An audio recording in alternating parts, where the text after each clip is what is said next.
자료 분석 방법 봅시다. 자, 자료를 분석하는 방법은 크게 두 가지입니다. 그림을 가지고 하는 자료 분석 방법, 그 다음에 통계량, 그지? 통계량을 이용한 자료. 통계량이라고 하는 것은 량이 질량이란 뜻이지, 질량이 아니고 메서드. 우리가 말하는 통계량 중에 대표적인 게 뭡니까? 표본 말 빠져 있죠, 그지? 표본 통계량, 그지? 표본 통계량이 뭐냐면 말 그대로 모집단의 특성을 나타내는 게, 예를 들어서 모평균 뮤, 모분산 시그마 제곱, 모 비율이 있다고 한다면, 이런 모평균, 모분산, 모비율의 특성을 갖다 우리가 사실은 다 알 수가 없잖아. 모집단이 원체 커가지고. 그래서 항상 뭐합니까? 여기에서 샘플을 갖다가, 그지? 표집을 하지, 표집. 이 표본의 특성을 가지고 모집단의 특성이 어떻다 말하잖아. 그래, 표본 집단에도 뭐가 있습니까? 표본 평균 X바, 그지? 그다음에 표본 분산 S제곱, 그다음에 표본 비율 뭐 P 햇 또는 뭐 소문자로 P 이렇게 나타냅니다. 자, 이거 가지고 뭔데 모집단의 특성인 모수제, 그지? 모평균이 어떻다, 모분산이 어떻다, 모비율이 어떻다라고 우리가 얘기를 해준다는. 이때 우리가 표본 평균, 표본 분산, 뭐 표본 비율, 표본 집단에서 나오는 어떤 표본 집단의 특성을 내는 값, 나타내는 값, 이걸 우리가 뭐라 그러냐면 표본 통계량 또는 줄여가지고 통계량이라고 얘기합니다. 모집단의 특성을 나타내는 값을 우리가 뭐라 그런다? 모수라 그럽니다. 모수. 표본 집단의 특성을 나타내는 값을 뭐라 그런다? 우리는 표본 통계량이라 그럽니다. 또는 줄여서 통계량이라, 통계량. 알았죠? 좋습니다. 자료 분석 금융의 수도권 집중화 현상. 예, 금융의 수도권 집중화 현상. 뭐 이거 뭐 여러분들 읽어 보시면 될 것 같고, 일단 넘어가겠습니다.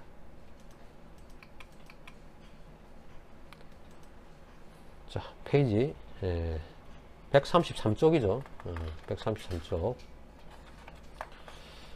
자, 그래프 분석의 장점. 자, 그래프 분석의 장점. 페이지 133쪽. 자, 봅시다. 자, 그래프 분석의 장점. 뭐 아무리 방대하더라도, 그래프가 아무리 수치가 뭐 복잡하고 방대하더라도 어떻습니까? 자료의 특성을 갖다가 간결하게 표현해 주죠. 그지? 어느 정도 자료가 집중되어 있는지, 어느 정도 흩어져 있는지, 어떤 시간적 흐름에 의해 가지고 자료의 트렌드, 추세가 어떻게 되는지, 그지?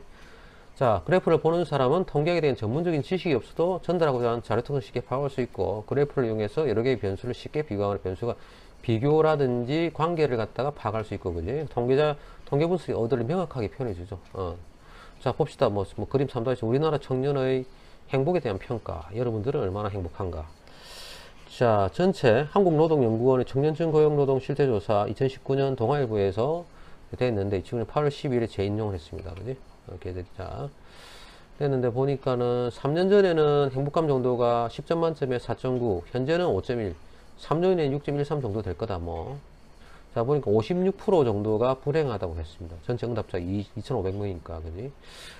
자, 심각하죠. 예, 1,200명 정도가 불행하다 하고 있으니까. 예, 그만큼 어떤 실업의 문제가 크다는 얘기죠, 그지? 빨리 해결이 돼야 될 것 같아요. 빨리 코로나 끝나야 될 것 같습니다. 예, 무엇보다도. 여러분들 백신 맞으시고요. 자, 그 다음. 자, 그렇다고 한다면 그래프에는 어떤 게 있느냐? 일반적인 자료의 특성을 표현하기 위한 그래프로는, 자, 원 그림표, 파이 차트, 막대 그림표, 바 차트, 그 다음에 히스토그램, 선 그림표, 라인 차트, 산포 스캐터 플롯, 그 다음에 줄기와 잇그림. 줄기와 잇그림 여러분들 봤죠, 그지? 스템 앤 리프가 있습니다. 자, 원 그림표, 말 그대로 파이지, 파이. 예, 이걸 1로 봤을 때, 1을 나누죠, 그지? 나눠가지고 우리가 보여주죠. 자, 그림으로 쉽게 볼 수 있고, 봅시다. 자, 주말이나 휴일의 여가 활동을 함께하는 사람이 누구냐? 고시스 국가통계에서 들어가면 있다고 한다. 가족과 함께가 거의 뭐 절반 이상을 차지하고 있죠, 그지? 그 다음에 보니까 친구 혹은 연인과 함께 하는 게 많고, 그 다음에 혼자 사는 사람이 많고, 그 다음에 동호회 활동이 많고, 직장이 많죠. 근데 이거 보니까 이게 수치로, 보통 엑셀 같은 데는 수치로 프로테이지를 갖다 표시를 해주는데, 그지? 프로테이지를 표시해주는데, 주황색이 잘 안 보이네, 그지? 프로테이지 표시해주는데, 자, 그런 거 이제 기술적으로 표시해주면 되겠지, 그지? 예, 면적으로 나타내면 어찌 보면은 숫자를 표시 안 해주면 이렇게 그림 자체에 가지고 잘 식별이 안 될 뭐 단점도 없잖아, 있습니다, 그지? 색깔을 좀 바꾸겠습니다. 됐고, 자, 그 다음 봅시다. 이건 뭐 누구나 다 아는 내용들이고 쑥쑥 넘어갑시다. 자, 그 다음에 막대 그림표, 기둥 그림표라 그러지. 원 그림표와 함께 가장 많이 쓰이는 그래프죠. 그지? 자, 그림에서 여기 지금 우리 좌표 평면에서 1, 4분면만 보여주고 있죠. 그지? 여기 1, 4분면이죠. 그지? x도 양위값, y도 양위값을 가진다. 자, 요 부분이 계급이죠. 계급. 요 부분이 지금 계급이고, 요 부분이 뭐냐면, 예를 들어서 뭐, 빈도수, 그지?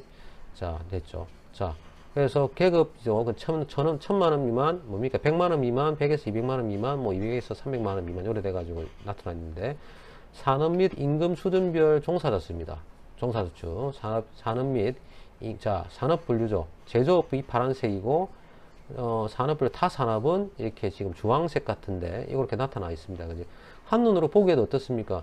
예, 제조업에 뭐냐면은 종사자 수가 훨씬 많죠. 예, 제조업의 종사자 수가 훨씬 많고, 예, 그렇습니다. 이 사람들의 그 임금 수준이죠. 보니까 200에서 300만 원이 제조업이 제일 많고, 그죠? 그 다음에 500만 원 이상은 타 산업하고 거의 비슷합니다. 그지? 예, 그걸 보여주고 있습니다. 자, 좀 더 원그래프보다 조직적으로 보이지, 그지? 예, 좋고요. 자, 그 다음 히스토그램. 히스토그램도 막대 그림표지만요. 막대 그림표지만, 계급에 속하는 절대도수나 순위를 비교하기 위한 것이 아니라 상대도수를 막대의 크기로 나타내가지고, 상대도수를 막대의 크기로 나타내죠. 계급별 상대적 비율을 쉽게 파악할 수 있도록 한 것이다. 그래서 앞에서 물론 또 다시 보겠지만, 이 도수, 그 막대 그림표는요, 단순하게 보면 이게 계급하고 이게 도수고요. 상대 도수는 뭡니까? 이 Y축이 바로 뭐가 됩니까? 이 면적 비율이죠, 비율. 비율로 나타내는 겁니다. 그지? 그래서 우리가 중학교 때도 더 배웠을 겁니다. 도수 분포표 막 그려가지고 나타낼 때, 이래 가지고 이제 표 딱 싹 그리면은, 요게가 뭐, 예를 들어서 계급이고, 여기가 도수고, 그지? 그럼 여기서 뭐 이상, 뭐 미만, 뭐 1 이상, 2 미만, 2 이상, 3 미만 이래 나오잖아. 상대 도수 다, 도수를 다 하고 가라면 여기 지금 합계가 나오죠. 합계 몇 명 나오고. 상대 도수는 뭔데? 계급에서 상대도 위치를 보는 거잖아. 비중을 보는 거잖아. 그지? 그래서 다음에 상대 도수 해가 그려주잖아. 전체에서 해당 계급이 차지하는 비중을 여기에 적어주죠. 결국 다 더하면 이건 100대지 100. 이렇게. 아무튼 간에 그냥 막대 그림표, 똑같은 막대 그림표지만 Y축이 어떤 거냐에 따라 다르다. 그지? 예, 이거 배웠다. 여러분들이 이미 다 중학교 때 배웠죠. 자, 됐고. 이 히스토그램을 당연히 기본적으로 그리기 위해서는 먼저 뭡니까? 도수를 이용한 빈도수를 도수 분표를 나타내고, 그 다음에 우리가 전체 도수에서 해당 계급의 도수가 차지하는 비중을 나타내주면 되죠. 그지? 예. 그럼 이때 우리가 구간을, 먼저 도수 분포표를 그리려면 일단 뭐가 있어요? 계급이 있어야 되잖아요. 계급. 그지? 방금 봤잖아. 그지? 표에서 이쪽이 계급이지. 어떤 관측값들의 숫자 범위지. 그지? 계급이 있어야 되는데, 이 계급은 뭐 1 이상, 2 미만, 뭐 2 이상, 3 미만, 요런 계급을 구해야 된단 말이야. 그지? 네. 계급을 관측값의 개수를 도수, 프리퀀시, 빈도수를 이렇게 나타내 줘야 되고, 자, 이래 됐을 때 도수 분표를 만들기 위해서는 계급 구간을 어떻게 구한다? 요래 구한답니다. 우리가 예를 들어서 어떤 거 조사를 딱 했는데, 시험 점수가 10점, 20점, 30점, 40점, 50점, 60점, 77점, 많아. 엄청 많아. 이 관찰값이야. 시험 친 결과의 현상이야. 여기서 우리가 뭐냐면 다 일일이 발을 정자를 적어 뭐 10점짜리, 20점짜리 할 게 아니라, 기왕이면 계급 구간을 만들어서 빈도수를 나타내면 훨씬 편하게 10점에서 2점 사이, 20점에서 30점 사이. 그지? 그러면 이 관측값에서 어떻게 한다? 우리가 계급 구간을 구하기 위해서, 이렇게 한다는 거지. 가장 큰 값. 이 관측값이 가장 큰 값. 맥시멈. 그지? 맥시멈에서 가장 작은 값. 미니멈을 뺀 값. 범위지, 범위. 가장 큰 값과 가장 작은 값의 차이, 범위지. 범위를 뭐라고? 내가 구하고자 만들고자 하는 계급의 숫자. 계급이 하나, 둘, 셋, 넷, 뭐, 이래 되면 나는 계급을 4개를 만들겠다 하면 4, 5개를 만들겠다 하면 5. 이렇게 거지. 나눠주면 뭐가 나옵니까? 이 계급 사이의 구간, 계급의 크기가 나옵니다. 이렇게 계급의 숫자와 숫자 사이의 계급의 구간이 나오죠. 그걸 우리가 보통 계급 구간을 계급의 크기라고 합니다. 그지? 됐습니까? 자, 좋습니다. 자, 그러면 이렇게 해가지고 뭔데, 도수 분포표를 만들고, 도수 분포표까지 다 만들어지면 상대 도수 분포표는 기본적으로 다 만들어지죠. 그지? 상대 도수는 다 만들어진단 말이야. 자, 봅시다. 표 130조, 표 3-2, 중고차 중형 세단 가격 자료의 경우. 자, 지금 자료가 쫙 나와 있죠. 그지? 자료가 쫙 나와 있습니다. 이게 뭐야? 이거 아닌데. 왜 이게 나와? 네가 왜 거기서 나와? 아니죠.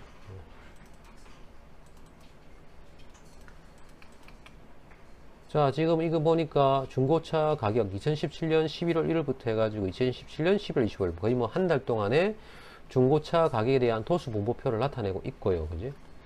지금 그 책에서 보면은 많은 어떤 그 관찰값 3-2에 나타내고 있죠. 그지? 그게 관찰값이야.